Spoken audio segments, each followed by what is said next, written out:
प्यारे किसान वीरों ते भैनों, खेती ਦੇ ਵਿੱਚ ਅਸੀਂ ਖਾਦਾਂ ਔਰ ਦਵਾਈਆਂ ਦਾ ਇਸਤੇਮਾਲ ਅਕਸਰ ਕਰਦੇ ਰਹਿੰਦੇ ਆ।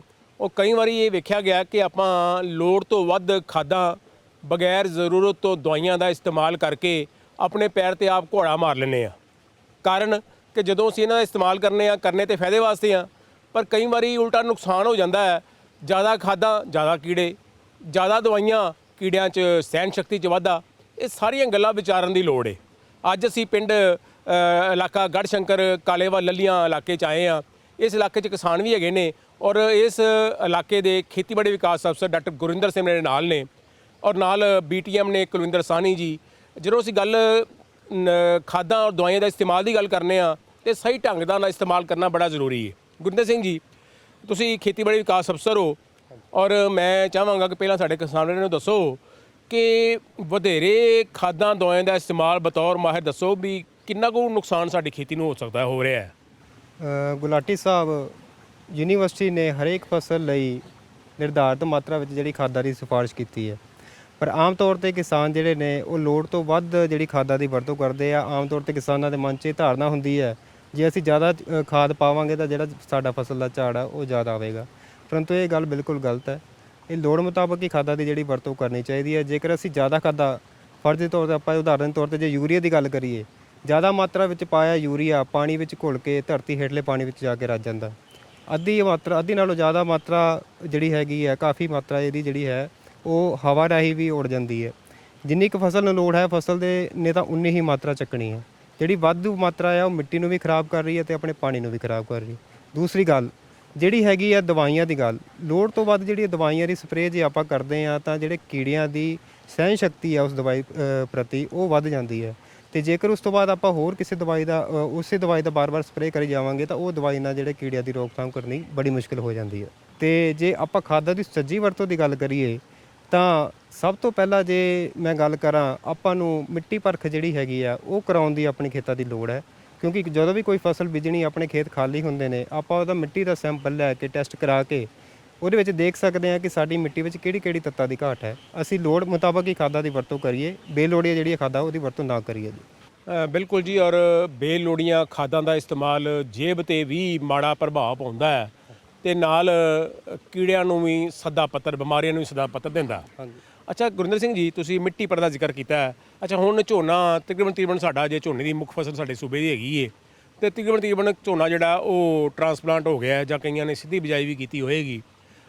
ਖਾਦਾਂ ਦਾ ਇਸਤੇਮਾਲ ਜੇ ਝੋਨੇ ਦੀ ਗੱਲ ਕਰੀਏ ਤੇ ਕਿਸ ਢੰਗ ਨਾਲ ਕਰਨ ਦੀ ਲੋੜ ਹੈ, ਕਿਵੇਂ ਕਰਨ ਦੀ ਲੋੜ ਹੈ? ਦੋਵੇਂ ਹਾਲਤਾਂ 'ਚ ਸਿੱਧੀ ਬਿਜਾਈ ਵੀ ਅਤੇ ਨਾਲ ਦੇ ਨਾਲ ਆਪਾਂ ਪਨੀਰੀ ਰਾਹੀਂ ਵੀ ਲਾਇਆ ਹੈ। ਝੋਨੇ ਦੀ ਫਸਲ ਵਿੱਚ ਜੇਕਰ ਕਿਸੇ ਕਿਸਾਨ ਨੇ ਸਿੱਧੀ ਬਿਜਾਈ ਕੀਤੀ ਹੈ ਤਾਂ ਜਿਹੜੀ ਸਿਫਾਰਿਸ਼ ਕੀਤੀ ਮਾਤਰਾ ਯੂਰੀਆ ਦੀ ਹੈਗੀ ਹੈ ਉਹ ਹੈਗੀ 135 ਕਿਲੋ 3 ਥੈਲੇ। ਆਪਾਂ ਬਿਜਾਈ ਤੋਂ 4 ਹਫ਼ਤੇ, 6 ਹਫ਼ਤੇ ਅਤੇ 9 ਹਫ਼ਤੇ 'ਤੇ ਇਹਦੀ ਜਿਹੜੀ ਆ ਮਾਤਰਾ ਬਰਾਬਰ ਹਿੱਸੇ ਵਿੱਚ ਪਾਉਣੀ ਹੈ। ਅਤੇ ਜੇਕਰ ਆਮ ਆਪਾਂ ਝੋਨੇ ਦੀ ਗੱਲ ਕਰੀਏ ਤਾਂ 90 ਕਿਲੋ ਜਿਹੜਾ ਯੂਰੀਆ ਹੈ ਉਹਦੀ ਸਿਫਾਰਿਸ਼ ਕੀਤੀ ਗਈ ਹੈ। ਅਤੇ ਇਹ ਜਿਹੜੀ ਮਾਤਰਾ ਆ ਅਸੀਂ ਲਵਾਈ ਤੋਂ 7 ਦਿਨਾਂ ਦੇ ਅੰਦਰ 1/3 ਹਿੱਸਾ, 21 ਦਿਨਾਂ ਦੇ ਅੰਦਰ ਬਾਕੀ ਦਾ ਦੂਜਾ 1/3 ਹਿੱਸਾ ਅਤੇ 42 ਦਿਨ ਤੋਂ ਪਹਿਲਾਂ ਆਪਾਂ ਆਖਰੀ ਜਿਹੜੀ 1/3 ਖਾਦ ਹੈ ਉਹ ਖਤਮ ਕਰ ਦੇਣੀ ਹੈ। ਇਸ ਤੋਂ ਬਾਅਦ ਆਪਾਂ ਖਾਦ ਨਹੀਂ ਪਾਉਣੀ ਕਿਉਂਕਿ ਉਸ ਦਾ ਫਸਲ ਨੂੰ ਕੋਈ ਫਾਇਦਾ ਨਹੀਂ ਹੁੰਦਾ ਅਤੇ ਸਿਫਾਰਿਸ਼ ਕੀਤੀ ਮਾਤਰਾ ਹੀ ਪਾਈ ਜਾਵੇ। ਲੋੜ ਤੋਂ ਵੱਧ ਜਦੋਂ ਆਪਾਂ ਖਾਦਾਂ ਪਾਉਂਦੇ ਹਾਂ ਤਾਂ ਝੋਨੇ ਦੀ ਜਿਹੜੀ ਫਸਲ ਆ ਉਹਦੇ ਵਿੱਚ ਬਿਮਾਰੀਆਂ ਅਤੇ ਜਿਹੜੇ ਕੀੜੇ ਮਕੌੜੇ ਆ, ਖਾਸ ਤੌਰ 'ਤੇ ਰਸ ਚੂਸਣ ਵਾਲੇ ਕੀੜੇ, ਕਿਉਂਕਿ ਜ਼ਿਆਦਾ ਖਾਦ ਪਾਉਣ ਨਾਲ ਜਿਹੜਾ ਬੂਟਾ ਆ ਉਹ ਰਸੀਲਾ ਹੋ ਜਾਂਦਾ ਹੈ, ਉਹਦੇ ਵਿੱਚ ਰਸ ਦੀ ਮਾਤਰਾ ਵੱਧ ਜਾਂਦੀ ਹੈ ਅਤੇ ਜਿਹੜੇ ਰਸ ਚੂਸਣ ਵਾਲੇ ਕੀੜੇ ਆ ਉਹ ਆਟੋਮੈਟਿਕਲੀ ਉਹਦੇ ਵੱਲ ਖਿੱਚੇ ਚਲੇ ਜਾਂਦੇ ਆ। ਇਸ ਕਰਕੇ ਆਪਾਂ ਇਸ ਚੀਜ਼ ਤੋਂ ਗੁਰੇਜ਼ ਕਰਦੇ ਹੋਏ ਜਿਹੜੀ ਸਿਫਾਰਿਸ਼ ਕੀਤੀ ਮਾਤਰਾ ਆ ਉਹੀ ਆਪਾਂ ਝੋਨੇ ਦੀ ਫਸਲ ਵਿੱਚ ਉਹਦਾ ਇਸਤੇਮਾਲ ਕਰੀਏ। ਜਿਹੜਾ ਸਿੱਧੀ ਬਿਜਾਈ ਦਾ ਝੋਨਾ ਆ ਉਹਦੇ ਵਿੱਚ 135 ਕਿਲੋ ਯੂਰੀਆ, ਜਿਹੜਾ ਲਵਾਈ ਵਾਲਾ ਝੋਨਾ ਆ ਉਹਦੇ ਵਿੱਚ ਲਵਾਈ ਤੋਂ ਬਾਅਦ ਆਪਾਂ ਸਿਰਫ 90 ਕਿਲੋ ਯੂਰੀਆ ਦਾ ਛਿੱਟਾ ਦੇਣਾ ਆ। ਇਸ ਤੋਂ ਬਾਅਦ ਆਪਾਂ ਯੂਰੀਆ ਜਿਹੜਾ ਉਹ ਨਹੀਂ ਪਾਉਣਾ ਜੀ। ਸੋ 135 ਕਿਲੋ ਦਾ ਫਾਰਮੂਲਾ ਸਿੱਧੀ ਬਿਜਾਈ ਵਾਲਾ ਅਤੇ 90 ਕਿਲੋ ਆਪਾਂ ਲਵਾਈ ਵਾਲੇ ਵਿੱਚ ਜਿਹੜਾ ਆਪਾਂ ਟਰਾਂਸਪਲਾਂਟ ਕੀਤਾ ਝੋਨਾ ਇਹਦੇ 'ਚ। ਅੱਛਾ, DAP ਦਾ ਸਲਫਰ ਬਾਰੇ ਜਾਂ ਫਾਸਫੋਰਸ ਬਾਰੇ ਜਾਂ ਹੋਰ ਗੱਲ, ਤੇ ਫਾਸਫੋਰਸ ਦੀ ਜੇ ਗੱਲ ਕਰੀਏ DAP ਦਾ ਇਸਤੇਮਾਲ ਵੀ ਕਈ ਕਿਸਾਨ ਕਰਦੇ ਆ।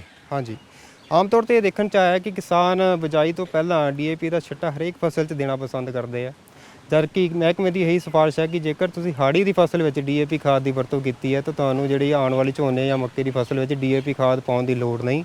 ਮਿੱਟੀ ਪਰਖ ਦੇ ਆਧਾਰ 'ਤੇ ਵੀ ਤੁਸੀਂ ਇਹ ਚੀਜ਼ ਚੈੱਕ ਕਰਵਾ ਸਕਦੇ ਹੋ ਕਿਉਂਕਿ ਜਿਹੜੀ DAP ਦੀ ਮਾਤਰਾ ਆਪਾਂ ਹਾੜੀ ਦੀ ਫਸਲ ਵਿੱਚ ਪਾਈ ਹੁੰਦੀ ਆ ਉਦੋਂ ਤਾਪਮਾਨ ਘੱਟ ਹੁੰਦਾ ਹੈ ਤੇ ਸੋਨੇ ਦੀ ਫਸਲ ਵਿੱਚ ਜਿਵੇਂ ਜਿਵੇਂ ਤਾਪਮਾਨ ਵੱਧਦਾ ਹੈ ਉਹ ਬੂਟੇ ਨੂੰ ਉਪਲਬਧ ਹੁੰਦੀ ਰਹਿੰਦੀ ਹੈ। ਇਹ ਖਰਚਾ ਆਪਾਂ ਡੀਏਪੀ ਖਾਦ ਦਾ ਜਿਹੜਾ 1 ਥੈਲਾ ਜਾਂ 1.5 ਥੈਲਾ ਜਿਹੜੇ ਕਿਸਾਨ ਪਾਉਂਦੇ ਆ ਉਹ ਸਿੱਧੇ ਤੌਰ ਤੇ ਮੁਨਾਫੇ ਦੇ ਤੌਰ ਤੇ ਆਪਾਂ ਕਮਾ ਸਕਦੇ ਹਾਂ ਜੇ ਆਪਾਂ ਇਹਦੀ ਵਰਤੋਂ ਸੋਨੇ ਦੀ ਫਸਲ ਵਿੱਚ ਨਾ ਕਰੀਏ। ਸੋ ਗੱਲ ਇਹ ਹੈ ਕਿ ਫਾਸਫੋਰਸ ਤੱਤ ਦੇ ਉੱਤੇ ਵਧੇਰੇ ਖਰਚਾ ਕਰਨ ਦੀ ਲੋੜ ਨਹੀਂ। ਜੇ ਆਪਾਂ ਕਣਕ ਨੂੰ ਪਾਈਏ ਤੇ ਸਾਨੂੰ ਝੋਨੇ ਤੇ ਪਾਉਣ ਦੀ ਲੋੜ ਨਹੀਂ। ਸਾਨੀ ਸਾਹਿਬ, ਛੋਟੇ ਤੱਤ ਵੀ ਕਈ ਵਾਰੀ ਨਜ਼ਰ ਆਉਂਦੇ ਨੇ, ਜ਼ਿੰਕ ਔਰ ਲੋਹੇ ਦੀ ਘਾਟ, ਇਹਦੀਆਂ ਨਿਸ਼ਾਨੀਆਂ ਕੀ ਨੇ? ਕਿਸਾਨ ਵੀਰੋ, ਅਸਲ ਦੇ ਵਿੱਚ ਜਿਹੜੀਆਂ ਸਾਡੀ ਪੰਜਾਬ ਦੀ ਜ਼ਮੀਨ ਹੈ ਇਹਦੇ ਵਿੱਚ ਝੋਨੇ ਵਾਸਤੇ ਭਾਰੀਆਂ ਜ਼ਮੀਨਾਂ ਦੀ ਸਿਫਾਰਿਸ਼ ਸੀਗੀ, ਪਰ ਕੁਝ ਲੋਕ ਸਾਡੇ ਝੋਨੇ ਤੋਂ ਇੱਕ ਜਿਹੜੀ ਆਮਦਨ ਹੈ ਉਹਨੂੰ ਦੇਖਦੇ ਹੋਏ ਕਿ ਤੇ ਐਮਐਸਪੀ ਮਿਲਦਾ ਹੈ, ਹਲਕੀਆਂ ਜ਼ਮੀਨਾਂ ਵੀ ਇਸਤੇਮਾਲ ਕਰਨ ਲੱਗ ਗਏ ਨੇ ਲੋਕ ਝੋਨੇ ਵਾਸਤੇ। ਉਹਦੇ ਵਿੱਚ ਕੀ ਹੈ ਕਿ ਛੋਟੇ ਤੱਤਾਂ ਦੀ ਘਾਟ ਕਾਫੀ ਆਉਂਦੀ ਹੈ। ਸਭ ਤੋਂ ਜ਼ਿਆਦਾ ਉਹਨਾਂ ਜ਼ਮੀਨਾਂ ਦੇ ਉੱਤੇ ਜ਼ਿੰਕ ਦੀ ਘਾਟ ਆਉਂਦੀ ਹੈ, ਜਿਹਦੀਆਂ ਨਿਸ਼ਾਨੀਆਂ ਨੇ ਕਿ ਜਿਹੜਾ ਬੂਟਾ ਹੈ ਉਹ ਮੰਦਰਾ ਰਹਿ ਜਾਂਦਾ ਤੇ ਜੰਗਾਲਿਆ ਜਿਹਾ ਹੋ ਜਾਂਦਾ ਜੀ। ਉਹਦੀ ਅਸੀਂ ਰੋਕਥਾਮ ਕਰ ਸਕਦੇ ਹਾਂ। ਜ਼ਿੰਕ ਦੀ ਜਿਹੜੀ ਘਾਟ ਹੈਗੀ ਹੈ, ਆਪਾਂ ਜਾਂ ਤਾਂ ਉਹਨੂੰ ਜ਼ਮੀਨ 'ਚ ਵੀ ਪਾ ਸਕਦੇ ਹਾਂ, ਜਿਵੇਂ 33% ਜ਼ਿੰਕ ਸਲਫੇਟ ਹੈਗਾ ਜੀ। ਇਸ ਵਕਤ ਜੇ ਘਾਟ ਨਜ਼ਰ ਆ ਜਾਏ ਤਾਂ ਕੀ ਕਰਨਾ ਚਾਹੀਦਾ? ਇਸ ਵਕਤ ਅਸੀਂ ਜ਼ਿੰਕ ਦੀ ਸਪਰੇਅ ਕਰ ਸਕਦੇ ਹਾਂ ਜੀ। ਦੂਜਾ ਤੱਤ ਜਿਹੜਾ ਛੋਟਾ ਉਹ ਲੋਹਾ ਹੈਗਾ ਜੀ, ਉਹਦੀ ਘਾਟ ਆਉਂਦੀ ਹੈ, ਉਹ ਵੀ ਇਹਨਾਂ ਜ਼ਮੀਨਾਂ 'ਚ ਜ਼ਿਆਦਾ ਆਉਂਦੀ ਹੈ। ਲੋਹੇ ਦਾ ਦੇਖਣ ਵਿੱਚ ਇਹ ਆਇਆ ਫੀਲਡ ਦੇ ਵਿੱਚ ਜੋ ਅਸੀਂ ਦੇਖ ਰਹੇ ਹਾਂ, ਉਹਦੇ ਵਿੱਚ ਕਿਸਾਨ ਵੀਰ ਜਿਹੜੇ ਨੇ ਉਹ ਦੁਕਾਨਦਾਰਾਂ ਦੇ ਪਿੱਛੇ ਲੱਗ ਕੇ, ਕੋਈ ਕਹਿੰਦਾ ਹੈ ਜੀ ਜ਼ਿੰਕ ਲੋਹਾ ਮਿਲਦਾ ਹੈ, ਕੋਈ ਕਹਿੰਦਾ ਜੀ ਇਕੱਲਾ ਲੋਹਾ ਹੈ, ਉਹਦਾ ਛੱਟਾ ਮਾਰੀ ਜਾਂਦੇ ਨੇ। ਲੋਹੇ ਦੀ ਜਿਹੜੀ ਆਪਣੀ ਜ਼ਮੀਨ ਵਿੱਚ ਤਾਂ ਕਾਫੀ ਬਹੁਤਾਤ ਹੈ, ਪਰ ਜਿਸ ਸ਼ਕਲ ਵਿੱਚ ਝੋਨੇ ਦਾ ਬੂਟਾ ਲੋਹਾ ਲੈਂਦਾ ਹੈ ਉਹ ਲੋਹਾ ਸਾਨੂੰ ਸਪਰੇਅ ਦੇ ਰੂਪ ਵਿੱਚ ਦਿੱਤਾ ਜਾ ਸਕਦਾ ਹੈ। ਸੋ ਕਿਸਾਨ ਵੀਰਾਂ ਨੂੰ ਬੇਨਤੀ ਹੈ ਕਿ ਜਦੋਂ ਵੀ ਕਦੀ ਲੋਹੇ ਦੀ ਘਾਟ ਆਵੇ, ਉਹਦੇ ਵਿੱਚ ਸਾਡੇ ਜਿਹੜੇ ਪੌਦੇ ਨੇ ਉਹਨਾਂ ਦੇ ਵਿੱਚ ਪੀਲਾਪਨ ਆਉਣਾ ਸ਼ੁਰੂ ਹੋ ਜਾਏਗਾ। ਪੀਲੇਪਨ ਤੋਂ ਬਾਅਦ ਚਿੱਟਾਪਨ ਆਉਣਾ ਸ਼ੁਰੂ ਹੋ ਜਾਏਗਾ, ਬੂਟਾ ਖਤਮ ਹੋ ਜਾਏਗਾ। ਤੇ ਉਹਨਾਂ ਹਾਲਾਤਾਂ ਵਿੱਚ ਜਦੋਂ ਹੀ ਇਹ ਨਿਸ਼ਾਨੀਆਂ ਸਾਨੂੰ ਦਿਸਣ, ਅਸੀਂ ਫੈਰਸ ਸਲਫੇਟ 1 ਕਿਲੋ ਨੂੰ 100 ਲੀਟਰ ਪਾਣੀ ਵਿੱਚ ਘੋਲ ਕੇ ਉਹਦੀ ਸਪਰੇਅ ਕਰੀਏ। ਹੋ ਸਕਦਾ ਸਾਨੂੰ 3 ਜਾਂ 4 ਸਪਰੇਆਂ ਕਰਨ ਦੀ ਵੀ ਜ਼ਰੂਰਤ ਪਵੇ। ਇਹ ਸਾਡੀ ਮਿੱਟੀ ਤੇ ਮੁਨੱਸਰ ਕਰਦਾ ਹੈ। ਸੋ ਗੱਲ ਇਹ ਹੈ ਕਿ ਇਹ ਛੋਟੇ ਨੁਕਤੇ ਨੇ ਜਿਨ੍ਹਾਂ ਨੂੰ ਧਿਆਨ ਦੇਣ ਦੀ ਲੋੜ ਹੈ। ਵਧੇਰੇ ਖਾਦਾਂ ਦਾ ਇਸਤੇਮਾਲ, ਜਿਸ ਤਰ੍ਹਾਂ ਡਾਕਟਰ ਸਾਹਿਬ ਨੇ ਪਹਿਲਾਂ ਦੱਸਿਆ ਹੈ ਕਿ ਇਹਦਾ ਨੁਕਸਾਨ ਕਾਫੀ ਹੋ ਸਕਦਾ। ਇਸ ਇਲਾਕੇ ਦੇ ਕਿਸਾਨ ਵੀ ਇੱਥੇ ਮੇਰੇ ਨਾਲ ਖੜੇ ਨੇ ਔਰ ਜ਼ਾਹਿਰ ਹੈ ਕਿ ਖੇਤੀ ਬੜੇ ਵਧੀਆ ਢੰਗ ਨਾਲ ਕਰਨ ਡੇ ਨੇ ਔਰ ਬੜੇ ਗੌਰ ਨਾਲ ਡਾਕਟਰ ਸਾਹਿਬ ਦੀਆਂ, ਡਾਕਟਰ ਗੁਰਿੰਦਰ ਸਿੰਘ ਦੀਆਂ ਗੱਲਾਂ ਸੁਣਨ ਡੇ ਨੇ। ਮੈਂ ਚਾਹਾਂਗਾ ਕਿ ਜੇ ਤੁਹਾਡਾ ਕੋਈ ਸਵਾਲ ਹੋਵੇ ਤੇ ਉਹ ਜ਼ਰੂਰ ਕਰੋ ਤਾਂ ਕਿ ਆਪਾਂ ਮੌਕੇ ਦੇ ਉੱਤੇ ਸਾਡੇ ਜਿਹੜੇ ਕਿਸਾਨ ਵੀਰ ਇਸ ਪ੍ਰੋਗਰਾਮ ਨਾਲ ਜੁੜੇ ਨੇ ਉਹਨਾਂ ਨੂੰ ਵੀ ਜਵਾਬ ਮਿਲ ਸਕੇ। ਹਾਂਜੀ, ਤੁਹਾਡਾ ਕੀ ਸ਼ੁਭ ਨਾਮ ਕੀ ਹੈ ਜੀ? ਜਸਵਿੰਦਰ ਸਿੰਘ ਹੈ ਜੀ, ਲੱਲੀਆਂ ਤੋਂ। ਤੇ ਸਰ ਅੱਜ ਕੱਲ੍ਹ ਦਾ ਮੱਕੀ ਦੀ ਫਸਲ ਤੇ ਸੁੰਡੀ ਦਾ ਬਹੁਤ ਹਮਲਾ ਆ, ਤੇ ਉਹਦੇ ਬਾਰੇ ਡਾਕਟਰ ਸਾਹਿਬ ਤੋਂ ਅਸੀਂ ਜਾਣਕਾਰੀ ਲੈਣੀ ਚਾਹੁੰਦੇ ਵੀ ਸਾਨੂੰ ਕੀ ਵਰਤਣਾ ਚਾਹੀਦਾ ਉਹਦੇ ਬਾਰੇ। ਮੱਕੀ ਦਾ ਬਹੁਤ ਸੁੰਡੀ ਦਾ ਜ਼ਿਆਦਾ ਹੀ ਆ ਜੀ। ਜਦੋਂ ਅਸੀਂ ਘੱਟ ਖਾਦਾਂ ਦਵਾਈਆਂ ਦਾ ਸੰਤੁਲਿਤ ਵਰਤੋਂ ਦੀ ਗੱਲ ਕਰਨੇ ਆ ਤੇ ਇਹ ਬੜਾ ਵੱਡਾ ਇੱਕ ਮਸਲਾ ਹੈ ਕਿ ਅਸੀਂ ਦਵਾਈਆਂ ਦਾ ਇਸਤੇਮਾਲ ਸਾਨੂੰ ਕਰਨਾ ਪੈਂਦਾ, ਮਜਬੂਰੀ 'ਚ ਕਰਨਾ ਪੈਂਦਾ, ਤੇ ਕਈ ਵਾਰੀ ਅਸੀਂ ਵਧੇਰੇ ਕਰਨਾ ਪੈਂਦਾ ਹੋ ਜਾਂਦਾ, ਨਾ ਚਾਹੁੰਦੇ ਵੀ ਹੋ ਜਾਂਦਾ। ਡਾਕਟਰ ਗੁਰਿੰਦਰ ਸਿੰਘ ਜੀ, ਇਸ ਵਕਤ ਤੁਹਾਡੇ ਇਲਾਕੇ 'ਚ ਮੱਕੀ ਬੜੀ ਹੈ ਔਰ ਸੂਬੇ 'ਚ ਮੱਕੀ ਕਾਫੀ ਇਲਾਕੇ 'ਚ ਸਾਡੇ ਸੂਬੇ 'ਚ ਬੀਜੀ ਜਾਂਦੀ ਹੈ, ਤਾਂ ਮੱਕੀ ਦੇ ਉੱਤੇ ਜਿਹੜੀ ਨੇ ਸੁੰਡੀ ਦੀ ਗੱਲ ਕੀਤੀ ਹੈ, ਉਹਦੇ ਵਾਸਤੇ ਸੰਤੁਲਿਤ ਦਵਾਈਆਂ ਦਾ ਇਸਤੇਮਾਲ ਕਿਵੇਂ ਕੀਤਾ ਜਾ ਸਕਦਾ? ਕੋਈ ਵੀ ਸਪਰੇਅ ਜਦੋਂ ਅਸੀਂ ਕਰਨੀ ਹੈ, ਸਭ ਤੋਂ ਪਹਿਲੀ ਜਿਹੜੀ ਉਹਦੀ ਜ਼ਰੂਰਤ ਹੈ ਉਹ ਹੈ ਕੀੜੇ ਦੀ ਪਹਿਚਾਣ। ਜੇਕਰ ਅਸੀਂ ਕੀੜੇ ਲਈ ਸਪਰੇਅ ਕਰ ਰਹੇ ਹਾਂ, ਸਾਨੂੰ ਪਛਾਣ ਹੋਣੀ ਚਾਹੀਦੀ ਹੈ ਕਿ ਕਿਸ ਚੀਜ਼ ਲਈ ਅਸੀਂ ਸਪਰੇਅ ਕਰ ਰਹੇ ਹਾਂ, ਕਿਉਂਕਿ ਹਰੇਕ ਦਵਾਈ ਦਾ ਅਸਰ ਹਰੇਕ ਕੀੜੇ ਲਈ ਅਲੱਗ-ਅਲੱਗ ਹੈ। ਰਸ ਚੂਸਣ ਵਾਲੇ ਕੀੜਿਆਂ ਲਈ ਦਵਾਈਆਂ ਹੋਰ ਨੇ, ਸੁੰਡੀਆਂ ਲਈ ਦਵਾਈਆਂ ਹੋਰ ਨੇ। ਪਹਿਲਾਂ ਮੱਕੀ ਦੀ ਫਸਲ ਦੇ ਵਿੱਚ ਇੱਕ ਆਮ ਗੜਵਾ, ਜਿਹਨੂੰ ਆਪਾਂ ਮੱਕੀ ਦਾ ਗੜਵਾ ਕਹਿ ਦਿੰਦੇ ਹੁੰਦੇ ਸੀ, ਉਹੀ ਸੁੰਡੀ ਆਉਂਦੀ ਹੁੰਦੀ ਸੀਗੀ। ਪਰ ਪਿਛਲੇ 2 ਜਾਂ 3 ਸਾਲਾਂ ਤੋਂ ਸਾਡੇ ਪੰਜਾਬ ਦੇ ਏਰੀਏ ਦੇ ਵਿੱਚ ਕਾਫੀ ਜ਼ਿਲ੍ਹਿਆਂ ਦੇ ਵਿੱਚ ਫਾਲ ਆਰਮੀ ਵਾਰਮ ਜਿਹੜੀ ਸੁੰਡੀ ਹੈ ਉਹਦਾ ਹਮਲਾ ਦੇਖਣ ਨੂੰ ਮਿਲਿਆ। ਇਹਦੀ ਪਛਾਣ ਮੈਂ ਤੁਹਾਨੂੰ ਦੱਸ ਦੇਵਾਂ। ਜਿਹੜੀ ਇਹ ਸੁੰਡੀ ਹੈ, ਇਹਦੇ ਸਿਰ ਦੇ ਉੱਤੇ ਉਲਟਾ ਵਾਈ ਅੱਖਰ ਦਾ ਨਿਸ਼ਾਨ ਬਣਿਆ ਹੁੰਦਾ ਹੈ। ਇਹ ਦੇਖ ਕੇ ਕਿਸਾਨ ਵੀਰ ਸਿੱਧੇ ਤੌਰ ਤੇ ਆਪਣੇ ਪਹਿਚਾਣ ਕਰ ਸਕਦੇ ਆ ਕਿ ਇਹ ਜਿਹੜੀ ਸੁੰਡੀ ਹੈ ਨਵੀਂ ਸੁੰਡੀ ਹੈ, ਤੇ ਇਹਦੀ ਜਿਹੜੀਆਂ ਸਿਫਾਰਿਸ਼ ਕੀਤੀਆਂ ਦਵਾਈਆਂ ਨੇ ਉਹ ਪੁਰਾਣੀ ਸੁੰਡੀ ਤੋਂ ਅਲੱਗ ਨੇ। ਆਮ ਤੌਰ ਤੇ ਮਾਰਕੀਟ ਵਿੱਚ ਜਿਹੜੀਆਂ ਦਵਾਈਆਂ ਤੁਹਾਨੂੰ ਡੀਲਰ ਸਾਹਿਬਾਨ ਦਿੰਦੇ ਨੇ ਉਹ ਇਸ ਸੁੰਡੀ ਤੇ ਅਸਰ ਨਹੀਂ ਕਰਦੀਆਂ। ਸਿਰਫ 3 ਹੀ ਦਵਾਈਆਂ ਹੁਣ ਤੱਕ ਯੂਨੀਵਰਸਿਟੀ ਵੱਲੋਂ ਸਿਫਾਰਿਸ਼ ਕੀਤੀਆਂ ਗਈਆਂ ਨੇ, ਜਿਨ੍ਹਾਂ ਵਿੱਚ ਕੋਰਾਜਨ, ਐਮਾਮੈਕਟਿਨ, ਬੈਂਜੋਏਟ ਤੇ ਇੱਕ ਹੋਰ ਸਪਾਈਨੋਟੋਰਮ ਨਾਮ ਦੀ ਦਵਾਈ ਹੈ। ਉਹਨਾਂ ਦਾ ਹੀ ਸਪਰੇਅ ਇਸ ਜਿਹੜੀ ਹੈ ਸੁੰਡੀ ਤੇ ਉਹਨਾਂ ਦਾ ਅਸਰ ਹੋਏਗਾ। ਤੇ ਇਸ ਵਿੱਚ ਜਿਹੜੀ ਜ਼ਰੂਰੀ ਗੱਲ ਹੈ, ਜਿੰਨੀ ਤੁਹਾਡੀ ਪਾਣੀ ਦੀ ਮਾਤਰਾ ਹੈ, ਜੇਕਰ ਮੱਕੀ ਦੀ ਫਸਲ ਤੁਹਾਡੀ ਛੋਟੀ ਹੈ ਤਾਂ ਪਾਣੀ ਤੁਹਾਨੂੰ 120 ਲੀਟਰ ਲਾਉਣ ਦੀ ਲੋੜ ਹੈ। ਜੇ ਮੱਕੀ ਦੀ ਫਸਲ ਵੱਡੀ ਹੋ ਜਾਂਦੀ ਹੈ ਤਾਂ 200 ਲੀਟਰ ਪਾਣੀ ਇਸਤੇਮਾਲ ਤੁਹਾਨੂੰ ਸਪਰੇਅ ਲਈ ਕਰਨਾ ਪੈਣਾ ਹੈ। ਉਸ ਹਿਸਾਬ ਨਾਲ ਜਿਹੜੀ ਦਵਾਈ ਦੀ ਮਿਕਦਾਰ ਹੋਣੀ ਹੈ, 0.4 ਜਾਂ 0.5 ml ਪ੍ਰਤੀ ਲੀਟਰ ਦੇ ਹਿਸਾਬ ਨਾਲ ਇਹਨਾਂ ਦਵਾਈਆਂ ਦੀ ਸਿਫਾਰਿਸ਼ ਜਿਹੜੀ ਕੀਤੀ ਗਈ ਹੈ। ਤੇ ਮੇਰੀ ਸਾਰੇ ਕਿਸਾਨਾਂ ਨੂੰ ਇਹੀ ਬੇਨਤੀ ਹੈ ਕਿ ਕਿਸੇ ਵੀ ਫਸਲ ਦੇ ਕਿਸੇ ਵੀ ਤੁਸੀਂ ਸੁੰਡੀ ਦਾ ਜਾਂ ਕੀੜੇ ਮਕੌੜੇ ਦਾ ਜਿਹੜਾ ਹਮਲਾ ਹੋਇਆ ਉਹਦੀ ਸਪਰੇਅ ਕਰਨੀ ਹੈ ਤਾਂ ਪਹਿਲਾਂ ਪਹਿਚਾਣ ਜ਼ਰੂਰ ਕਰੋ। ਫਿਰ ਜਿਹੜੀ ਦੂਜੀ ਗੱਲ ਆ ਤੁਹਾਡੀ ਸਪਰੇਅ ਦੀ ਤਕਨੀਕ ਉਹ ਵੀ ਸਹੀ ਹੋਣੀ ਚਾਹੀਦੀ ਹੈ। ਆਮ ਤੌਰ ਤੇ ਕਾਫੀ ਕਿਸਾਨ ਦੇਖਿਆ ਗਿਆ ਹੈ ਕਿ ਕੱਟ ਵਾਲੀ ਨੋਜ਼ਲ ਜਾਂ ਦੂਸਰੀ ਕਿਸੇ ਨੋਜ਼ਲ ਨਾਲ ਜਿਹੜੀ ਆ ਇਹਦੀ ਸਪਰੇਅ ਕਰ ਦਿੰਦੇ ਆ ਕੀਟਨਾਸ਼ਕ ਦਵਾਈਆਂ ਦੀ। ਕੀਟਨਾਸ਼ਕ ਦਵਾਈਆਂ ਦੀ ਸਪਰੇਅ ਹਮੇਸ਼ਾ ਕੋਨ ਵਾਲੀ ਨੋਜ਼ਲ, ਜਿਹਨੂੰ ਆਪਾਂ ਫੁਹਾਰੇ ਵਾਲੀ ਨੋਜ਼ਲ ਕਹਿ ਦਿੰਦੇ ਆ, ਉਹਦੇ ਨਾਲ ਹੀ ਕਰਨੀ ਚਾਹੀਦੀ ਹੈ। ਤੇ ਜਿਹੜੀਆਂ ਨਦੀਨਨਾਸ਼ਕ ਦਵਾਈਆਂ ਨੇ ਉਹਨਾਂ ਨੂੰ ਫਲੱਡ ਜੈਟ ਨੋਜ਼ਲ ਜਾਂ ਜਿਹੜੀ ਕੱਟ ਵਾਲੀ ਨੋਜ਼ਲ ਆ ਉਹਨਾਂ ਨਾਲ ਉਹਦੀ ਸਪਰੇਅ ਕਰਨੀ ਚਾਹੀਦੀ ਹੈ ਜੀ। ਕਿਉਂਕਿ ਸਪਰੇਅ ਦੀ ਤਕਨੀਕ ਦਾ ਦਵਾਈ ਦੇ ਜਿਹੜੇ ਅਸਰ ਦੇ ਉੱਤੇ ਬਹੁਤ ਵਧੀਆ ਬਹੁਤ ਜਿਹੜਾ ਚੰਗਾ ਅਸਰ ਪੈਂਦਾ ਹੈ ਜਿਹੜੀ ਸਪਰੇਅ ਦੀ ਤਕਨੀਕ ਹੈ। ਅੱਛਾ ਡਾਕਟਰ ਸਾਹਿਬ, ਇੱਕ ਗੱਲ ਹੋਰ ਮੇਰੇ ਜ਼ਿਹਨ 'ਚ ਆਉਂਦੀ ਹੈ ਕਿ ਜਦੋਂ ਆਪਾਂ ਤੁਸੀਂ ਦਵਾਈ ਦੀ ਸਿਫਾਰਿਸ਼ ਕਰਤੀ, ਪਾਉਣ ਦਾ ਢੰਗ ਵੀ ਆਪਣਾ ਸਹੀ ਹੈ, ਲੇਕਿਨ ਫਿਰ ਵੀ ਕਈ ਵਾਰੀ ਕੀੜਾ ਮਰਦਾ ਨਹੀਂ। ਕੀ ਸਪਰੇਅ ਦੇ ਸਮੇਂ ਦਾ ਦਿੱਕਤ ਹੈ, ਕੀ ਦਵਾਈ ਦੀ ਕੁਆਲਿਟੀ ਦੀ ਸਮੱਸਿਆ ਹੈ? ਫਿਰ ਕਈ ਵਾਰੀ ਦਵਾਈ ਬੰਦਾ ਕਿਸਾਨ ਲੈ ਆਉਂਦਾ, ਬਾਅਦ 'ਚ ਉਹਦਾ ਵਾਲੀਵਾਰਸ ਕੋਈ ਨਹੀਂ, ਕਿਸਾਨ ਕਹਿੰਦਾ ਲਓ ਜੀ ਦਵਾਈ ਦਾ ਤੇ ਕੰਮ ਨਹੀਂ ਕੀਤਾ, ਤੇ ਫਿਰ ਦੁਕਾਨਦਾਰ ਕਹਿੰਦਾ ਲੈ ਹੋਰ ਦਵਾਈ ਲੈ ਜਾ, ਉਹਨੂੰ ਦੋਹਰਾ ਖਰਚਾ ਕਰਨਾ ਪੈ ਜਾਂਦਾ। ਕਈ ਵਾਰੀ ਇਹ ਹੁੰਦਾ ਕਿ ਉਹ ਦਵਾਈ ਬਦਲ ਕੇ ਵੀ ਕਰਦਾ ਲੇਕਿਨ ਫਿਰ ਵੀ ਅਸਰ ਨਹੀਂ ਹੁੰਦਾ। ਸੋ ਇੱਕ ਬੜੀਆਂ ਗੱਲਾਂ ਮਨ 'ਚ ਆਉਂਦੀਆਂ ਔਰ ਖਾਸ ਤੌਰ 'ਤੇ ਤੁਸੀਂ ਫਾਲ ਆਰਮੀ ਵਰਡ ਦਾ ਜ਼ਿਕਰ ਕੀਤਾ, ਜਸਵਿੰਦਰ ਸਿੰਘ ਨੇ ਵੀ ਗੱਲ ਕੀਤੀ ਹੈ। ਇਹ ਕੀੜਾ ਬਹੁਤ ਜ਼ਿਆਦਾ ਨੁਕਸਾਨ ਕਰਨ ਡਿਆ, ਕਿਵੇਂ ਸਹੀ ਤਰੀਕੇ ਨਾਲ ਇਹਦੀ ਰੋਕਥਾਮ ਕੀਤੀ ਜਾ ਸਕਦੀ ਹੈ? ਜਿਹੜੀ ਇਹਦੀ ਸਹੀ ਰੋਕਥਾਮ ਹੈ ਉਹ ਤਾਂ ਹੀ ਹੋਵੇਗੀ ਜੇ ਆਪਣਾ ਜਿਹੜਾ ਛਿੜਕਾਅ ਦਾ ਤਰੀਕਾ ਹੈ ਉਹ ਸਹੀ ਹੈ। ਜਦੋਂ ਆਪਾਂ ਖੇਤ ਦੇ ਵਿੱਚ ਛਿੜਕਾਅ ਕਰਨਾ ਹੈ ਤੇ ਜਿਹੜੀ ਸਪਰੇਅ ਆਪਣਾ ਪੰਪ ਦੀ ਨਲੀ ਹੈ ਉਸ ਨੇ ਹਿਲਾਉਂਦੇ ਨਹੀਂ ਜਾਣਾ। ਜਿਹੜੀ ਲਾਈਨ ਦੇ ਵਿੱਚ ਮੱਕੀ ਲੱਗੀ ਹੋਈ ਹੈ, ਲਾਈਨ ਦੇ ਉੱਪਰ ਹੀ ਤੁਹਾਡੇ ਮੱਕੀ ਦੀ ਫਸਲ ਤੋਂ 1.5 ਫੁੱਟ ਉੱਪਰ ਤੁਹਾਡੀ ਜਿਹੜੀ ਸਪਰੇਅ ਹੋਣੀ ਚਾਹੀਦੀ ਹੈ ਤੇ ਸਪਰੇਅ ਸਿੱਧਾ ਤੁਹਾਡੀ ਗੋਬ ਦੇ ਵਿੱਚ ਜਾਵੇ। ਇੱਦਾਂ ਨਾ ਹੋਵੇ ਕਿ ਸਪਰੇਅ ਇਕੱਲੀ ਪੱਤਿਆਂ ਤੇ ਪੈ ਰਹੀ ਹੈ ਤੇ ਗੋਬ ਦੇ ਵਿੱਚ ਸਪਰੇਅ ਨਹੀਂ ਜਾ ਰਹੀ, ਕਿਉਂਕਿ ਇਹ ਜਿਹੜੀ ਸੁੰਡੀ ਹੈ ਗੋਬ ਦੇ ਵਿੱਚ ਰਹਿ ਕੇ ਕੋਈ ਸਵੇਰੇ ਸ਼ਾਮ ਦਾ ਵੀ ਚੱਕਰ ਹੁੰਦਾ ਕੋਈ? ਹਾਂਜੀ, ਜਿਹੜਾ ਟਾਈਮ ਹੈ ਉਹ ਸਵੇਰ ਜਾਂ ਸ਼ਾਮ ਦਾ ਹੀ ਹੋਣਾ ਚਾਹੀਦਾ। ਦੁਪਹਿਰ ਦੇ ਟਾਈਮ ਆਪਾਂ ਕਦੀ ਵੀ ਸਪਰੇਅ ਨਹੀਂ ਕਰਨੀ, ਕਿਉਂਕਿ ਸਵੇਰ ਜਾਂ ਸ਼ਾਮ ਦੇ ਟਾਈਮ ਇਹ ਜਿਹੜੀ ਸੁੰਡੀ ਹੁੰਦੀ ਹੈ ਕਈ ਵਾਰ ਬਾਹਰ ਆ ਕੇ ਵੀ ਪੱਤਿਆਂ ਨੂੰ ਖਾਂਦੀ ਹੈ। ਜੇਕਰ ਸੁੰਡੀ ਉੱਤੇ ਦਵਾਈ ਪਏਗੀ ਤਾਂ ਹੀ ਜਿਹੜੀ ਇਹ ਸੁੰਡੀ ਹੈ ਉਹ ਮਰੇਗੀ, ਨਹੀਂ ਤਾਂ ਜੇ ਦੁਪਹਿਰ ਦੇ ਟਾਈਮ ਸੁੰਡੀ ਬਹੁਤ ਜ਼ਿਆਦਾ ਅੰਦਰ ਹੈ, ਸਪਰੇਅ ਵੀ ਧੁੱਪ ਦੇ ਨਾਲ ਉੜ ਜਾਂਦੀ ਹੈ ਤਾਂ ਜਿਹੜਾ ਸਪਰੇਅ ਦਾ ਅਸਰ ਆ ਉਹ ਬਹੁਤ ਜ਼ਿਆਦਾ ਘਟ ਜਾਂਦਾ ਤੇ ਆਪਾਂ ਨੂੰ ਜਿਹੜੇ ਰਿਜ਼ਲਟ ਉਹ ਵਧੀਆ ਨਹੀਂ ਮਿਲਦੇ। ਫਿਰ ਕਿਸਾਨ ਵੀਰਾਂ ਦਾ ਅਕਸਰ ਸਵਾਲ ਆਉਂਦਾ ਸਵਾਲ ਆ ਜਾਂਦਾ ਹੈ ਕਿ ਅਸੀਂ ਇੰਨੀਆਂ ਸਪਰੇਆਂ ਕਰ ਦਿੱਤੀਆਂ ਨੇ ਪਰ ਫਿਰ ਵੀ ਜਿਹੜੀ ਸੁੰਡੀ ਇਹ ਨਹੀਂ ਮਰੀ। ਇੱਕ ਚੀਜ਼ ਹੋਰ, ਇਹ ਜਿਹੜਾ ਫਾਲ ਆਰਮੀ ਵਾਰਮ ਦਾ ਕੀੜਾ ਹੈ ਇਹ ਬਾਰ-ਬਾਰ ਆਪਣੀ ਜਿਹੜੀ ਆ ਸੁੰਡੀਆਂ ਦੀ ਗਿਣਤੀ ਇਹ ਬਹੁਤ ਵਧਾ ਲੈਂਦਾ ਹੈ।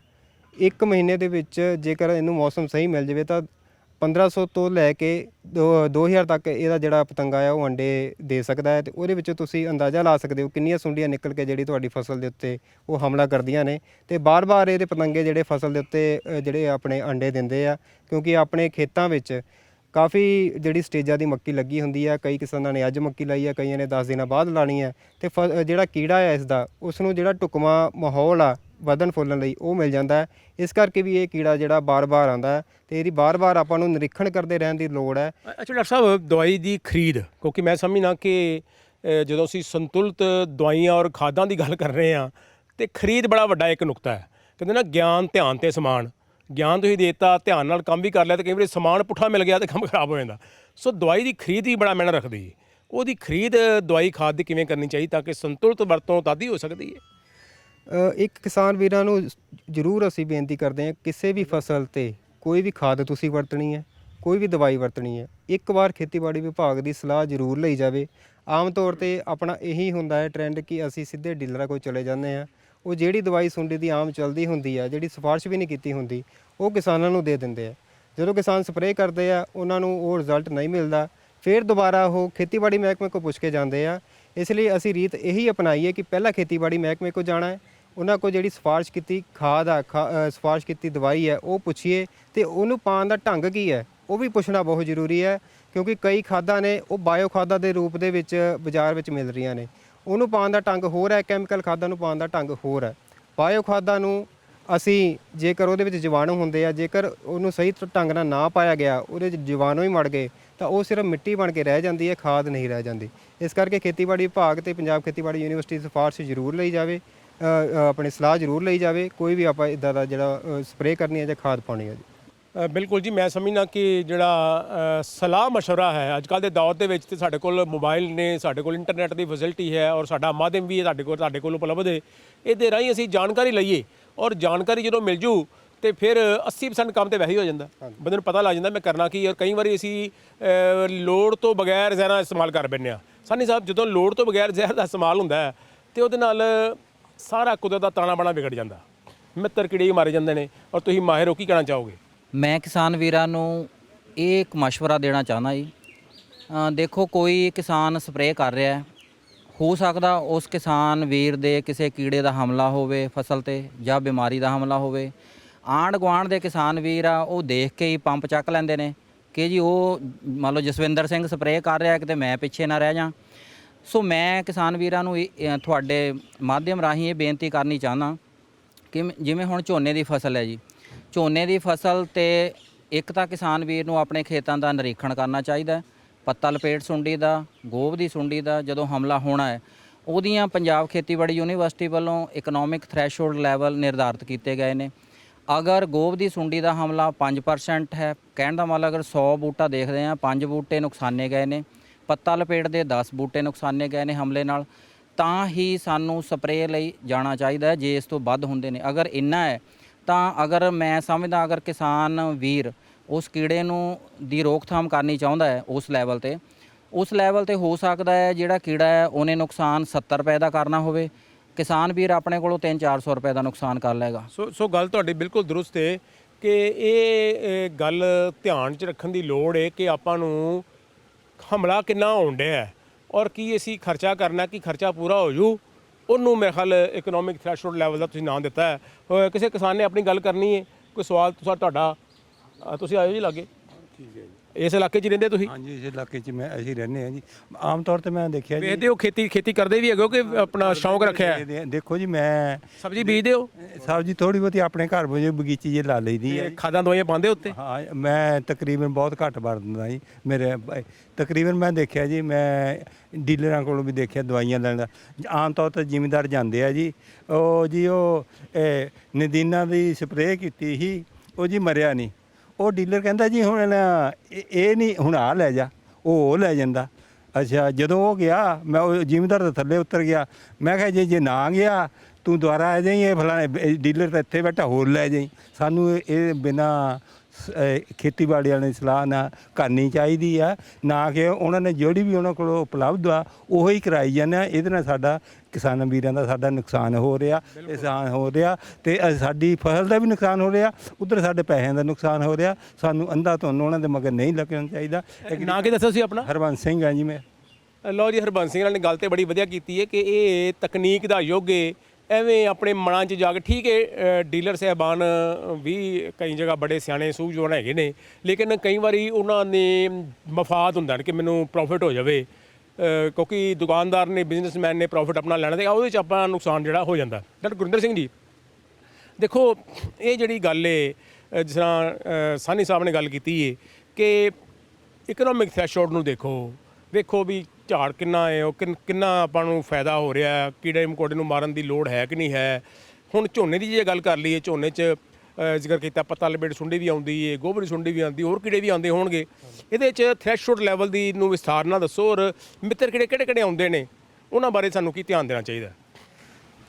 ਥ੍ਰੈਸ਼ਹੋਲਡ ਲੈਵਲ ਜੀ ਆਪਾਂ ਗੱਲ ਕਰੀਏ, ਆਮ ਤੌਰ ਤੇ ਕਿਸਾਨਾਂ ਦੀ ਧਾਰਨਾ ਇਹ ਹੁੰਦੀ ਹੈ, ਜਦੋਂ ਕਿਸਾਨ ਖੇਤਾਂ ਵਿੱਚ ਗੇੜਾ ਮਾਰਦਾ ਹੈ ਤਾਂ ਜਿੱਦਾਂ ਹੀ ਉਹਨੂੰ ਫਸਲ ਤੇ ਸੁੰਡੀ ਦਿਖਦੀ ਹੈ 1-2 ਬੂਟਿਆਂ ਤੇ, ਉਹ ਸਪਰੇਅ ਵੱਲ ਨੂੰ ਤੁਰ ਪੈਂਦਾ। ਪਰ ਜਿੱਦਾਂ ਪਹਿਲਾਂ ਗੱਲ ਹੋਈ ਹੈ, ਅਸੀਂ ਸਪਰੇਅ ਉਦੋਂ ਹੀ ਕਰਦੇ ਹਾਂ ਜਦੋਂ ਤੱਕ ਕਿ ਕੀੜੇ ਦਾ ਹਮਲਾ ਇੰਨਾ ਨਾ ਹੋ ਜਾਵੇ ਕਿ ਸਾਨੂੰ ਆਰਥਿਕ ਨੁਕਸਾਨ ਹੋ ਰਿਹਾ ਉਹਦੇ ਹਮਲੇ ਨਾਲ। ਇਹਦੇ ਜਿਹੜੇ ਯੂਨੀਵਰਸਿਟੀ ਵੱਲੋਂ 3 ਕੀੜਿਆਂ ਦੇ ਜਿਹੜੇ ਇਕਨੋਮਿਕ ਥ੍ਰੈਸ਼ਹੋਲਡ ਲੈਵਲ ਨਿਰਧਾਰਿਤ ਕੀਤੇ ਗਏ ਨੇ। ਸਭ ਤੋਂ ਪਹਿਲਾਂ ਮੈਂ ਜੇ ਸੁੰਡੀ ਦੀ ਗੱਲ ਕਰਾਂ, ਝੋਨੇ ਦੇ ਵਿੱਚ ਜਿਹੜੀ ਤਣੇ ਦੀ ਸੁੰਡੀ ਹੁੰਦੀ ਹੈ, ਜੇ ਗੋਭ ਦੀ ਸੁੰਡੀ ਕਹਿ ਦਿੰਦੇ ਆਪਾਂ, ਇਹ 5% ਜੇ ਤੁਹਾਡੇ ਖੇਤ ਦੇ ਵਿੱਚ ਬੂਟੇ ਜਿਨ੍ਹਾਂ ਨੂੰ ਇਹ ਸੁੰਡੀ ਦਾ ਹਮਲਾ ਦੇਖਣ 'ਚ ਤੁਹਾਨੂੰ ਮਿਲਦਾ ਹੈ, ਉਸ ਤੋਂ ਬਾਅਦ ਆਪਾਂ ਇਹ ਸਪਰੇਅ ਇਹਦੀ ਕਰਨੀ ਹੈ। ਉਸ ਤੋਂ ਪਹਿਲਾਂ ਜੇ 2-3% ਹਮਲਾ ਹੈ, ਉਦੋਂ ਆਪਾਂ ਨੂੰ ਸਪਰੇਅ ਕਰਨ ਦੀ ਲੋੜ ਨਹੀਂ। ਜੇ ਬੂਟਿਆਂ ਦੀ ਟਿੱਡਿਆਂ ਦੀ ਮੈਂ ਗੱਲ ਕਰਾਂ, ਆਪਾਂ ਜਦੋਂ ਪਾਣੀ ਖੇਤ ਵਿੱਚ ਖੜਾ ਹੁੰਦਾ ਹੈ, ਬੂਟੇ ਨੂੰ ਮੁੱਢ ਤੋਂ ਹਿਲਾਉਣਾ, ਉਹਨੂੰ ਥੋੜ੍ਹਾ ਜਿਹਾ ਚੰਗੀ ਤਰ੍ਹਾਂ ਹਿਲਾ ਕੇ ਜਦੋਂ ਆਪਾਂ ਦੇਖਦੇ ਹਾਂ ਜੇ ਉਹਦੇ ਵਿੱਚ ਟਿੱਡੇ ਮੌਜੂਦ ਨੇ, ਜੇ 5 ਤੋਂ ਵੱਧ ਟਿੱਡੇ ਪਾਣੀ ਵਿੱਚ ਡਿੱਗਦੇ ਨੇ ਪ੍ਰਤੀ ਬੂਟਾ, ਫਿਰ ਆਪਾਂ ਜਿਹੜੀ ਟਿੱਡੇ ਦੀ ਸਪਰੇਅ ਆ ਉਹਦੇ ਵੱਲ ਆਪਾਂ ਨੂੰ ਜਾਣ ਦੀ ਲੋੜ ਹੈ। ਜੇ 1 ਜਾਂ 2 ਟਿੱਡੇ ਹੀ ਡਿੱਗ ਰਹੇ ਨੇ ਤਾਂ ਟਿੱਡਿਆਂ ਦੀ ਮਾਤਰਾ ਇੰਨੀ ਜ਼ਿਆਦਾ ਨਹੀਂ ਹੈ ਕਿ ਉਹ ਤੁਹਾਨੂੰ ਆਰਥਿਕ ਨੁਕਸਾਨ ਤੁਹਾਡੀ ਫਸਲ ਦਾ ਕਰ ਸਕਣ। ਇੱਦਾਂ ਹੀ ਜਿਹੜੀ ਤੀਸਰੀ ਗੱਲ ਹੈ, ਪੱਤਾ ਲਪੇਟ ਸੁੰਡੀ ਜਿਹੜੀ ਆਉਂਦੀ ਹੈ, ਆਪਾਂ ਆਮ ਤੌਰ ਤੇ ਦੇਖ ਲੈਂਦੇ ਹਾਂ ਪੱਤਾ ਲਪੇਟ ਸੁੰਡੀ ਦਾ ਜਿਹੜਾ ਨੁਕਸਾਨ ਆ ਦੂਰੋਂ ਦਿਖ ਪੈਂਦਾ, ਚਿੱਟੇ ਚਿੱਟੇ ਪੱਤੇ ਹੋ ਜਾਂਦੇ ਆ, ਕਿਸਾਨਾਂ ਨੂੰ ਪਤਾ ਲੱਗ ਜਾਂਦਾ ਕਿ ਸੁੰਡੀ ਆ ਗਈ। ਤੇ ਇਹਦੇ ਵਿੱਚ ਵੀ ਆਪਾਂ ਇਹੀ ਸਰਵੇਖਣ ਕਰਨਾ ਹੈ ਕਿ 10% ਬੂਟੇ ਜੇ ਆਪਣੇ ਖੇਤ ਦੇ ਵਿੱਚ ਇਸ ਪੱਤਾ ਲਪੇਟ ਸੁੰਡੀ ਨਾਲ ਨੁਕਸਾਨੇ ਗਏ ਆ, ਫਿਰ ਹੀ ਆਪਾਂ ਸਪਰੇਅ ਵੱਲ ਨੂੰ ਜਾਣਾ ਆ, ਨਹੀਂ ਤਾਂ ਆਪਾਂ ਸਪਰੇਅ ਜਿਹੜੀ ਆ ਬਿਲਕੁਲ ਨਹੀਂ ਕਰਨੀ ਹੈਗੀ। ਇਹ ਚੀਜ਼ਾਂ ਦਾ ਆਪਾਂ ਧਿਆਨ ਸਪਰੇਅ ਤੋਂ ਪਹਿਲਾਂ ਜ਼ਰੂਰ ਕਰਨਾ। ਸੋ ਮੈਂ ਸਮਝਦਾ ਕਿ ਇਹ ਨੁਕਤੇ ਛੋਟੇ ਛੋਟੇ ਜ਼ਰੂਰ ਲੱਗਦੇ ਨੇ, ਲੇਕਿਨ ਪ੍ਰਭਾਵ ਬੜਾ ਵੱਡਾ ਛੱਡਦੇ ਆ। ਐਵੇਂ ਆਪਾਂ ਖਰਚੇ ਵੱਧ ਕਰ ਬੈਂਦੇ ਆ ਤੇ ਉਹਦਾ ਨੁਕਸਾਨ ਆਪਾਂ ਨੂੰ ਹੋ ਜਾਂਦਾ। ਡਾਕਟਰ ਗੁਰਿੰਦਰ ਸਿੰਘ ਜੀ, ਜਾਂਦੇ ਜਾਂਦੇ ਦੇਖੋ ਤੁਸੀਂ ਖੇਤੀਬਾੜੀ ਵਿਕਾਸ ਅਫਸਰ ਹੋ ਇਸ ਇਲਾਕੇ ਦੇ, ਤੇ ਮੈਂ ਚਾਹਾਂਗਾ ਕਿ ਕਿਸਾਨ, ਜਿਸ ਤਰ੍ਹਾਂ ਹਰਬੰਸ ਸਿੰਘ ਨੇ ਗੱਲ ਕੀਤੀ ਸੀ ਵੀ ਡੀਲਰ ਨੇ ਦਵਾਈ ਵੇਚਣੀ, ਉਹਨੇ ਕਹਿਣਾ ਆਹ ਨਹੀਂ ਤੇ ਆਹ ਲੈ ਜਾ, ਆਹ ਵੀ ਲੈ ਜਾ। ਕਈ ਵਾਰੀ ਨਾ ਆਪਾਂ ਪੜ੍ਹ ਲੈਂਦੇ ਆ ਕਿੰਨੇ ਲੈ, ਪਿਛਲੀ ਵਾਰੀ ਆਹ ਖੜੀ ਸੀ ਹੁਣ ਆਹ ਲੈ ਜਾਂਦੇ ਆ, ਸਾਲਟ ਉਹੀ ਹੁੰਦਾ ਹੈ ਨਾ। ਸੋ ਇਹ ਇਸ ਬਾਰੇ ਔਰ ਕੁਆਲਿਟੀ ਕੰਟਰੋਲ ਬਾਰੇ ਵੀ ਤੁਹਾਡੇ ਮਨਾਂ 'ਚ ਕੋਈ ਜਵਾਬ ਹੋਣਗੇ, ਕੀ ਸੁਨੇਹਾ ਦੇਣਾ ਚਾਹੋਗੇ? ਮੇਰੀ ਕਿਸਾਨ ਵੀਰਾਂ ਨੂੰ ਇਹੀ ਅਪੀਲ ਹੈ ਕਿ ਜਿਹੜੀਆਂ ਵੀ ਯੂਨੀਵਰਸਿਟੀ ਵੱਲੋਂ ਸਿਫਾਰਿਸ਼ ਕੀਤੀਆਂ ਦਵਾਈਆਂ ਨੇ, ਉਹ ਜ਼ਿਆਦਾਤਰ ਦਵਾਈਆਂ ਦੇ ਉਹਨਾਂ ਨੇ ਜਿਹੜੇ ਐਕਟਿਵ ਇੰਗਰੀਡੀਐਂਟ, ਯਾਨੀ ਕਿ ਜੋ ਉਸ ਦਵਾਈ ਦਾ ਮੇਨ ਪਾਰਟ ਹੈ ਜਿਹਨੇ ਕੰਮ ਕਰਨਾ ਹੈ, ਉਹ ਕਾਫੀ ਕੰਪਨੀਆਂ ਜਿਹੜੀਆਂ ਦਵਾਈਆਂ ਉਸ ਐਕਟਿਵ ਇੰਗਰੀਡੀਐਂਟ ਨਾਲ ਜਿਹੜੀਆਂ ਬਣਾਉਂਦੀਆਂ ਨੇ। ਤੇ ਕਿਸਾਨ ਉਹ ਵਧੀਆ ਕੰਪਨੀਆਂ ਚੂਜ਼ ਕਰਕੇ ਆਪਣੀ ਜਿਹੜੀ ਦਵਾਈ ਕਿਸੇ ਵੀ ਕੰਪਨੀ ਦੀ ਲੈ ਸਕਦੇ ਨੇ। ਤੇ ਦੂਸਰੀ ਗੱਲ, ਜੇਕਰ ਕੋਈ ਡੀਲਰ ਤੁਹਾਨੂੰ ਤੁਹਾਡੀ ਪਸੰਦ ਦੀ ਦਵਾਈ ਨਹੀਂ ਦਿੰਦਾ ਜਾਂ ਤੁਹਾਨੂੰ ਦਵਾਈ ਦਾ ਬਿੱਲ ਦੇਣ ਤੋਂ ਮਨਾ ਕਰਦਾ ਹੈ, ਤਾਂ ਤੁਸੀਂ ਖੇਤੀਬਾੜੀ ਮਹਿਕਮੇ ਨੂੰ ਇਸ ਦੀ ਸ਼ਿਕਾਇਤ ਕਰਨੀ ਹੈ। ਖੇਤੀਬਾੜੀ ਮਹਿਕਮਾ ਹਮੇਸ਼ਾ ਹੀ ਕਿਸਾਨਾਂ ਦੀ ਸੇਵਾ ਵਿੱਚ ਹਾਜ਼ਰ ਰਿਹਾ ਹੈ ਤੇ ਹਾਜ਼ਰ ਜਿਹੜਾ ਅੱਗੇ ਵੀ ਰਹੇਗਾ। ਕਿਸਾਨਾਂ ਨੂੰ ਖੇਤੀਬਾੜੀ ਸੰਬੰਧੀ ਕੋਈ ਵੀ ਮੁਸ਼ਕਲ ਆਉਣ ਨਹੀਂ ਦਿੱਤੀ ਜਾਵੇਗੀ ਮਹਿਕਮੇ ਵੱਲੋਂ। ਬਿਲਕੁਲ ਜੀ, ਆਪਣੇ ਜੇ ਪੰਜਾਬ ਸੂਬੇ ਦੀ ਗੱਲ ਕਰੀਏ, ਹਰ ਬਲਾਕ 'ਚ ਮਹਿਕਮਾ ਜ਼ਰਾਇਤ ਦੇ ਦਫ਼ਤਰ ਨੇ, ਕ੍ਰਿਸ਼ੀ ਵਿਗਿਆਨ ਕੇਂਦਰ ਵੀ ਹਰ ਜ਼ਿਲ੍ਹੇ 'ਚ ਹੈਗੇ ਨੇ, ਔਰ ਨਾਲ ਦੇ ਨਾਲ ਵੱਖ-ਵੱਖ ਸਾਡੇ ਮਾਹਿਰ ਹੋਰ ਵੀ ਆਪਾਂ ਨੂੰ ਉਪਲਬਧ ਹੋ ਸਕਦੇ ਨੇ। ਔਰ ਸਭ ਤੋਂ ਵੱਡੀ ਗੱਲ ਇਹ ਕਿ ਅਸੀਂ ਵੀ ਤੁਹਾਡੇ ਨਾਲ ਜੁੜੇ ਹਾਂ, ਤੁਸੀਂ ਇੰਟਰਨੈਟ ਦੇ ਜ਼ਰੀਏ ਵੀ ਜਾਣਕਾਰੀ ਆਪਣੇ ਖੇਤੀ ਸੰਬੰਧੀ ਸਾਡੇ ਰਾਹੀਂ ਔਰ ਵੱਖ-ਵੱਖ ਮਾਧਿਅਮ ਰਾਹੀਂ ਲੈ ਸਕਦੇ ਹੋ। ਸੋ ਲੋੜ ਇਹ ਜਾਗਰੂਕ ਹੋਣ ਦੀ, ਗੱਲਾਂ ਉਹੀ ਨੇ, ਥੋੜ੍ਹੀ ਤਕਨੀਕ ਨਾਲ ਕਰਾਂਗੇ ਤੇ ਬੱਲੇ ਬੱਲੇ ਹੈ, ਨਹੀਂ ਤਾਂ ਫਿਰ ਥੱਲੇ ਥੱਲੇ। ਗੱਲ ਇਹ ਹੈ ਕਿ ਨੁਕਸਾਨ ਜਿਹੜਾ ਹੈ ਉਹ ਆਪਾਂ ਨੂੰ ਹੋ ਸਕਦਾ ਹੈ। ਜ਼ਰੂਰਤ ਹੈ ਤਕਨੀਕ ਨਾਲ ਕੰਮ ਕਰਨ ਦੀ, ਔਰ ਤਕਨੀਕ ਨਾਲ ਕੰਮ ਕਰਾਂਗੇ ਤੇ ਆਪਣੀ ਖੇਤੀ ਨੂੰ ਦੂਣ ਸਵਾਇਆ ਕਰਨ 'ਚ ਕਾਮਯਾਬ ਹੋਵਾਂਗੇ। ਸੋ ਬਹੁਤ ਬਹੁਤ ਮਿਹਰਬਾਨੀ ਡਾਕਟਰ ਗੁਰਵਿੰਦਰ ਸਿੰਘ ਜੀ, ਕੁਲਵਿੰਦਰ ਸਾਹਨੀ ਜੀ, ਔਰ ਸਾਡੇ ਕਿਸਾਨ ਵੀ ਇਸ ਇਲਾਕੇ ਦੇ ਮੇਰੇ ਨਾਲ ਖੜੇ ਨੇ। ਬਹੁਤ ਬਹੁਤ ਧੰਨਵਾਦ ਜੀ।